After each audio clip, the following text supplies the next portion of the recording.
नमस्कार बंधुरा all about प्रीतिर आरो एक एक्साइटिंग भिडियोते तोमादेर अनेक अनेक वेलकाम। केमन आछो सबाई? आई होप सबाई खूब भालो आछो, आमराओ भालो आछि। चलो आजकेर थेके तोमादेर साथे एकटा नतून सिरिज शुरू करा जाक। आमरा सुंदरबन ट्रिपे गेछिलाम, सेटाई तोमादेर साथे शेयर करब। आशा करछि आमार एई 3 दिनेर भिडियोटा तोमादेर खूब भालो लागबे। तो चलो आजके होच्छे आमादेर ट्रिपेर डे 1। एखान थेकेई भिडियोटा स्टार्ट करा जाक। स्किप ना करेई पुरो भिडियोटा देखते थाको। तो सकाल सकाल आमादेर बाड़ीर थेके माने बारासात थेके आमरा सबाई मिले बेरिये पड़ेछि। आमरा के के जाচ্ছি सेटा तोमादेर साथे एकटु शेयर करी। आमी आमार हाजबैंड तो जाচ্ছি, तार साथे जाচ্ছে ओर दुजन बंधु और तादेर वाइफ। आमादेर सम्पर्कटा ना बेश भालोई हये गेছে যাওয়ার आगे। ওরা আগের দিন আমাদের বাড়িতে চলে এসেছিল, যেহেতু ওদের বাড়িটা একটুখানি দূরে, তাই জন্য আমাদের এখান থেকে যাওয়ার ডিসিশনটাই আগের থেকে নেওয়া হয়েছে। তাই সকাল সকাল সবাই মিলে ভালো করে রেডি হয়ে বেরিয়ে পড়েছি। আর দেখতে দেখতে আমরা কিন্তু বারাসাত স্টেশনে চলেও এসেছি। প্রথমে আমাদের কথা ছিল যে আমরা একটু আগে আগে বেরোবো, ওই যাতে আমরা শিয়ালদায় তাড়াতাড়ি পৌঁছে যাই। কিন্তু যেটা ভাবি সবসময় কি আর সেটা হয়? বনগা লোকালে উঠবো আর ভিড় হবে না, সেটা কি হতে পারে? ফার্স্ট ট্রেনটা আমরা 3 জন মিস করেছিলাম, তাই সেকেন্ড ট্রেনে আমরা 3 জন গেছিলাম আর 3 জন আগে চলে গেছিল। দেন দেখতে দেখতে কিন্তু আমরা পৌঁছেও গেছি শিয়ালদা স্টেশনে। এই যে সবাই মিলে বসে পড়েছি। আর আমাদের প্রথমে যাওয়ার কথা ছিল শিয়ালদা থেকে 7:42-এর ট্রেনে, কিন্তু ওই যে বললাম ট্রেন মিস করেছি, তাই জন্য 7:42-এর ট্রেনটা পাইনি। তারপর 8:10 নাগাদ একটা ট্রেন ছিল, সেটা করেই আমরা রওনা দিয়ে দিয়েছি ক্যানিং এর উদ্দেশ্যে। আর জানো তো, সাউথের ট্রেনে উঠে এতটা দূরে কিন্তু ট্রাভেল আমি এই প্রথমবারই করছি। আগেও সাউথ লাইনের ট্রেনে উঠেছি, কিন্তু খুব বড় জোরে সোনারপুর বা টালিগঞ্জ অব্দি এসেছিলাম। এই প্রথম এতটা দূরে আসছি, বেশ ভালো লাগছিল। আমার তো নতুন নতুন জায়গায় ট্রেনে করে যেতে ভীষণই ভালো লাগে। সবাই মিলে আড্ডা দিতে দিতে আর মনোরম পরিবেশের মজা নিতে নিতে আমরা কিন্তু ক্যানিং স্টেশনে পৌঁছে গেছি। আর এসেই সবাই মিলে একটু চা খেয়ে নিয়েছি। সেই সকালে বেরিয়েছি, সবারই একটু মাথাটা ধরে ধরে গেছিল। চা খেয়ে স্টেশনের বাইরে বেরিয়েই দেখি ঝমঝম করে বৃষ্টি হচ্ছে। আর আমাদের যেখান থেকে অটোতে ওঠার কথা ছিল সেটা একটু পায়ে হাঁটা পথ ছিল। বৃষ্টিতে একটু অসুবিধা হচ্ছিল ঠিকই, কিন্তু ঘোরার এক্সাইটমেন্টে সবাই কিন্তু সবকিছু ভুলেই গেছিলাম। অটোতে উঠে আবারও পরিবেশের মজা নিতে নিতে আমরা চলে এসেছি গদখালিতে, যেখান থেকে আমাদের লঞ্চটা ছাড়ার কথা ছিল। এখানে এসে আমরা একটু ওয়েট করছিলাম। আসলে আমরা যেই ট্রাভেল এজেন্সির সাথে এসেছি তাদের সাথে একটু কথা বলা বাকি ছিল। আর আমরা চলেও এসেছি যেখান থেকে আমাদের বোট ছাড়বে সেখানে। এসে তো অবাক হয়ে গেছি, এত বোট! আমি ভাবলাম দুটো একটাই থাকবে। তো আমাদের বোটটা খুঁজে আমরা বোটে উঠেও পড়েছি। আর সাথে সাথেই আমাদের কিন্তু ওয়েলকাম ড্রিঙ্কও দিয়ে দিয়েছে। একদিকে লোকাল থাকবে আর একদিকে জঙ্গল থাকবে। সাইট সিন করে আমরা হোটেলে যাবো। রাতে বিকেলে বার্ড সেঞ্চুরি যে পয়েন্ট আছে, পয়েন্টটা ভিজিট করবো। মানে বোট থেকেই আমরা সাইট সিন করবো। আবার রাতে হোটেলে 4টার সময় আমরা হোটেলে পৌঁছে যাবো। 4টাতে তারপর ওখানে থাকবো বিকালটা। হোটেল কোন জায়গা? হোটেল পাখিরালয়। আর ঝুমুর নাচ কি আজকে? ওয়েলকাম ড্রিঙ্ক দেওয়ার সাথে সাথেই আমাদের ব্রেকফাস্টটাও দিয়ে দিয়েছে। আর ওই যে আগেই বললাম আমরা একটু লেট করে এসেছি, তাই বোটে আমাদের সাথে আর যারা যারা ছিল সবার কিন্তু ব্রেকফাস্ট করা কমপ্লিট। আর এদিকে আজকে সকালে ব্রেকফাস্টে আমাদের ছিল পরোটা, আলুর দম আর মিষ্টি। জমিয়ে তো বৃষ্টির মজা নিতে নিতে ব্রেকফাস্টটা সারলাম। তারপর চলে এসেছি বোটের নিচটায়। আসলে এখানেই আমাদের লাগেজগুলো আজকে থাকবে। আর একটু দেখতেও আসলাম কেমন নিচটা। এখানে না কেউ চাইলে এসে একটু শুয়ে টুয়ে রেস্টও নিতে পারে। আর এই পাশটা দিয়ে আমাদের দুপুরবেলার জন্য রান্না বান্না হচ্ছিল। মানে যে কদিন আমরা এখানে থাকবো, যত কিছু খাবো সমস্ত কিছুই কিন্তু বোটের এই নিচটাতেই রান্না হবে। সেটাও একটু তোমাদের সাথে শেয়ার করে আমরা চলে এসেছি উপরে। এইবার বসে বসে খালি ওয়েদারের মজা নেব। আমরা এই 3 দিন যেই বোটটায় থাকবো সেই বোটটার নাম এমবি তুফান। লঞ্চ ছাড়ার পর তো আমরা ব্রেকফাস্টটা সেরে নিয়েছিলাম। তার আধা ঘন্টা পরেই চলে এসেছে একটু চুটুরপুটু স্ন্যাক্স। সেটা হলো আমুদি মাছের ফ্রাই। ভীষণ ভালো খেতে হয়েছিল জানো তো, বেশ কড়মড়ে ছিল, তার সাথে একটু সসও ছিল। এটা একটা আইল্যান্ড, এটা একটা আইল্যান্ড। আচ্ছা, এটা হচ্ছে গোসবা আইল্যান্ড, ওটা হচ্ছে বালি আইল্যান্ড। আর আপনারা ছিলেন গদখালি আইল্যান্ডে, যেখান থেকে আপনাদের বোটে তুললাম। 3টে আলাদা আলাদা আইল্যান্ড। গোসবা আইল্যান্ডে যাচ্ছি আমরা, ঠিক আছে? তবে গোসবা আইল্যান্ড হচ্ছে এটা আপনার ব্লকের নাম হচ্ছে গোসবা আর গ্রামের নাম হচ্ছে পাখিরালা। আমরা লাস্ট প্রান্তে যাচ্ছি, গোসবার লাস্ট প্রান্তে পাখিরালয়ে যাচ্ছি। আর গোসবা হচ্ছে মেন মার্কেট, ঠিক আছে? গদখালি বাদে বালি আইল্যান্ড, চণ্ডীপুর আইল্যান্ড আর আপনার গোসবা আইল্যান্ড। বালি আইল্যান্ড আর চণ্ডীপুর আইল্যান্ডের একটাই মার্কেট, আপনার গোসবা মার্কেট। হ্যাঁ, আর আমরা আছি গোসবা আইল্যান্ডের ভেতরে। আমরা স্টে করব গোসবা আইল্যান্ডের ভেতরে। আমরা যেখানে থাকবো পাখিরালয়, ওখান থেকে 9 কিলোমিটার হচ্ছে গোসবা। এটা জলপথেই নাকি? এটা জলপথেই আমরা যাচ্ছি এখন। আর গোসবাতে যেখানে যাব সেখানে? গোসবা থেকে বাই রোড আপনার 9 কিলোমিটার। আপনার গদখালি পর্যন্ত এসছেন গাড়িতে করে, তারপরে আপনার গোসবা যদি আসতে হতো তাহলে একটা ফেরি পেরিয়ে এপারে আসতে হতো। এমনি গোসবা যাওয়ার জন্য বাই রোডের ব্যবস্থা নেই? না, গদখালি পর্যন্তই ব্রিজ শেষ, তারপরে এদিকে সব আইল্যান্ড ভাগ, সব জলপথে যেতে হবে যদি কোনো আইল্যান্ড যেতে হয়। আর এডুকেশন দিক থেকে তোমাদের পড়াশোনা বা এখানে কোনো সেসব কোনো ব্যবস্থা নেই? পড়াশোনা বলতে আপনার হাই স্কুল অনেক আছে, তবে আপনার কলেজ একটাই আছে এখানটায়। মানে এই 3-4টে আইল্যান্ডের একটাই মাত্র কলেজ। সেটা কোথায়? কলেজে পড়তে হলে ওই জলপথে গিয়ে এইভাবে যাতায়াত একটা ফেরি পেরিয়ে যেতে হবে। যে ধরুন এই আইল্যান্ডে আছে তার তো একটা ফেরি পেরিয়ে যেতে হবে, যে দয়াপুর আইল্যান্ডে আছে তার দুটো ফেরি পেরিয়ে যেতে হবে। চলাচল কতক্ষণ করে ফেরি রাতে? চলাচল কতক্ষণ? ফেরিতে আপনার 20 মিনিট লাগে এপার থেকে ওপার পৌঁছাতে। না, এমনি রাতে চলে কতক্ষণ? রাতে 8টা পর্যন্ত। তারপরে যদি কেউ আসে তখন বেশি টাকা দিয়ে যেতে হবে, যেটা 5 টাকা ভাড়া নেয়, ফেরি ভাড়া 5 টাকা নেয়। সেখানে টাইমের বাইরে এলে তাকে 100 টাকা 200 টাকা পর্যন্ত দিতে হবে।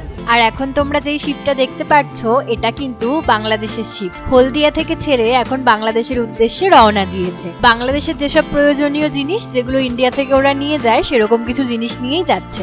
পরে জানতে পারলাম এই শিপটার মধ্যে সিমেন্ট আছে। আর এটাও জানতে পেরেছি জলপথে বাংলাদেশ যেতে 9 ঘন্টা মতো সময় লাগে। লঞ্চের সামনে বসে বসে কখন যে সকাল পেরিয়ে দুপুর হয়ে গেছে বুঝতেই পারিনি। এদিকে আমাদের খাওয়ার সময়ও হয়ে গেছে। চলো তোমাদের সাথে মেনুগুলো শেয়ার করে ফেলি। আজকে দুপুরবেলার আমাদের মেনুতে ছিল ডাল, ঝুরঝুরে আলু ভাজা, ইলিশ মাছ ভাজা, কচুর শাক, ইলিশ মাছের মাথা দিয়ে, সাথে ছিল সর্ষে ইলিশ। আর শেষ পাতে খাওয়ার জন্য কিন্তু চাটনি আর পাঁপড় ভাজাটাও ছিল। আর এদিকে আমাদের লঞ্চের সমস্ত লোকরা বসে পড়েছে খাওয়া দাওয়ার স্বার্থে। আমরা যেহেতু একটু লেট করে টিফিনটা করেছি তাই আমরা ভেবেছি একদম শেষে বসবো। খাবার দাবারগুলো ভীষণ টেস্টি ছিল। খাবার দাবার শেষ হতে না হতেই আমাদের এখন লঞ্চ থেকে নামার সময় হয়ে গেছে। আমরা চলে এসেছি ফার্স্ট আমাদের সাইট সিনে, সেটা হচ্ছে বনবিবি মন্দির। তো চলো আমরাও ঘুরি, তোমাদেরকেও দেখাই কেমন লাগে।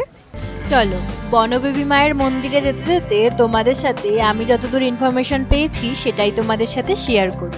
ভয়ানক হিংস্র পরিক্রমশালী জঙ্গলের রাজা বাঘ তার নিজস্ব গরিমার জন্য চিরকাল সবার সমীহ আদায় করে এসেছে। ভয় মিশ্রিত শ্রদ্ধার জন্য হয়তো প্রাচীনকাল থেকে মানুষ বাঘকে পূজা করে এসেছে। মহেঞ্জোদারো ও হরপ্পার ধ্বংসাবশেষ তার নিদর্শন মেলে। বঙ্গদেশে অনেক জায়গায় বাঘকে পূজা করা হয়। সুন্দরবনে বাঘ দক্ষিণ রায় নামে দেবতা বলে প্রচলিত এবং পূজিত। উত্তরবঙ্গে আবার বাঘের দেবতাকে সোনারায় বলা হয়। সুন্দরবনে বাঘ দেবতা দক্ষিণ রায়ের পূজার সাথে সাথে বাঘের আক্রমণে রক্ষাকর্ত্রী হিসেবে আর এক দেবী বনবিবির পূজা বিশেষ প্রচলিত। বাউলে মৌলে জেলে জঙ্গলে ঢোকার আগে বিশেষ ভক্তি সহকারে বনবিবির পূজা করা হয়। হিন্দু ও মুসলিম উভয় ধর্মের মানুষই কিন্তু বিভিন্ন উপায়ে বাঘ দেবতা ও বনবিবির পূজা করে। এই দুই দেবদেবী ছাড়া সুন্দরবনে মা নারায়ণী, কালুখা ও গাজী সাহেবের পূজাও প্রচলিত আছে। বিশ্বাস আছে যে এদের পূজা করলে জঙ্গলের বাঘ আক্রমণ করে না। সুন্দরবনের মানুষের বাঘের প্রতি ভয়, ভক্তি ও শ্রদ্ধার জন্য বাঘ এইভাবে তাদের ধর্মীয়, সামাজিক ও সাংস্কৃতিক জীবনের সঙ্গে মিশে আছে। যতদূর বুঝলাম বাঘ দেবতা ও বনবিবিকে সুন্দরবনের মানুষ কিন্তু ভীষণভাবে শ্রদ্ধা করে। তোমাদের সাথে গল্প করতে করতে আমরা কিন্তু বনবিবি মন্দির ঘুরে চলে এসেছি পাখিরালয়ে, যেখানে আমাদের আজকে গেস্ট হাউস বুক করা। মানে আজকে রাত আমরা এখানেই থাকবো। আমরা ট্রলি নিয়ে নেমে পড়েছি আর আস্তে আস্তে আমরা চলে যাব গেস্ট হাউসের দিকে। আর যেহেতু 5 মিনিট দূরে তাই লাগেজগুলো আমাদের ভ্যানে করে ওরা নিয়ে চলে গেছে আর আমরা হাঁটতে হাঁটতে চলে এসেছি হোটেলের ভেতরে। কিছু ফর্মালিটি ছিল, সমস্ত কিছু কমপ্লিট করে আমরা হোটেল রুমের ভেতরেও ঢুকে পড়েছি। চলো হোটেল ট্যুরটা তোমাদের সাথে একবার দিয়ে ফেলি। চলে এসেছি আমরা রুমে। এটা হচ্ছে ফার্স্ট রুম। দুটো রুম নেওয়া হয়েছে, দুটোতেই ডবল ডবল বেড আছে আর এই সাইডে জানলা আছে। এটা বাথরুম, ওয়াশরুমটা এখন আমি দেখাচ্ছি না। আর এটা একটা মিরর আছে। আর দুটো রুমেই এমন একটা করে তাওয়াল দিয়েছে আর একটা সাবান দিয়েছে। এই যে আর একটা রুম, এটা মেয়েদের রুম। এই যে এখানে এইসব ইগনোর করো, যেহেতু সবে সবে ঢুকলাম তাই জন্য এরকম। এই পাশ থেকে ভিউটা খুব সুন্দর, এখানে বিউটি মুখ দেখছে, আয়নাটাও খুব সুন্দর, আয়নাটা খুব সুন্দর দিয়েছে। হ্যাঁ, আর এই যে হচ্ছে ভিউ সাইডের, খুব ভালো লাগছে। আর এই যে দেখি বাথরুমটা, বাথরুমটা নিয়েই টেনশন ছিল কিরকম হবে। গিজারও আছে, গিজার যদিও বা লাগে না এখন, তবুও খুব ভালো, পরিষ্কার পরিচ্ছন্ন, বড়ও আছে অনেকটা, খুব ভালো হয়েছে বাথরুমটা। রুমে ঢুকে সবাই মিলে ফ্রেশ হয়ে চেঞ্জ করে চলে এসেছি নিচে। আর ঝুমুর নাচের অনুষ্ঠানটা বাইরে হওয়ারই কথা ছিল, কিন্তু আজকে যেহেতু সকাল থেকে বৃষ্টি হচ্ছে, বাইরে কাদা কাদা, তাই আজকে এই অনুষ্ঠানটা ঘরের মধ্যেই হচ্ছে। আর চলে এসেছে সুন্দরবনের আদিবাসীরা, সুন্দর গান করে করে নিজেদের ছন্দে ওরা কিন্তু নাচ করছে।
আর আমাদের সন্ধেবেলার টিফিন দিয়ে দিয়েছে। সন্ধেবেলার টিফিনে আজকে ছিল চিকেন পকোড়া, সাথে ছিল কফি। খেতে খেতেই আমরা ঝুমুর নাচটা এনজয় করছিলাম।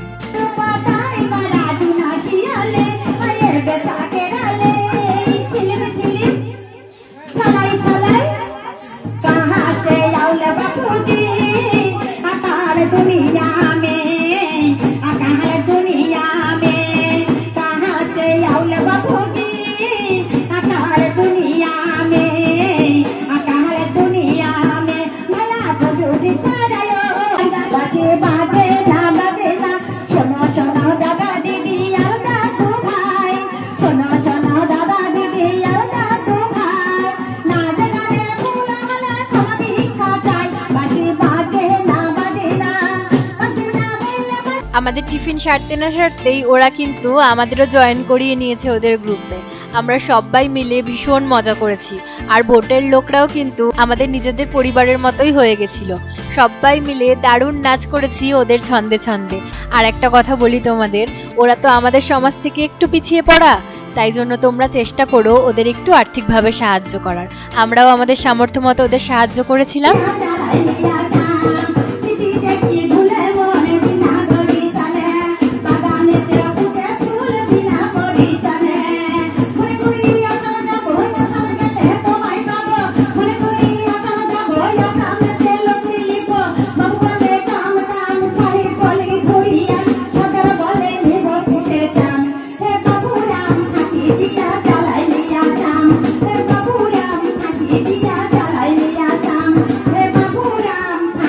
দিয়া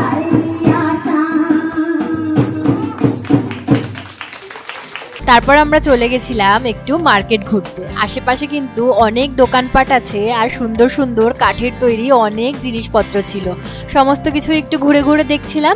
আসলে আজকে কিছু মার্কেটিং করব না, যেহেতু একটু হাঁটতে হাঁটতে গেছি, তাই সমস্ত কিছু একটু ঘুরে ঘুরে দেখছিলাম।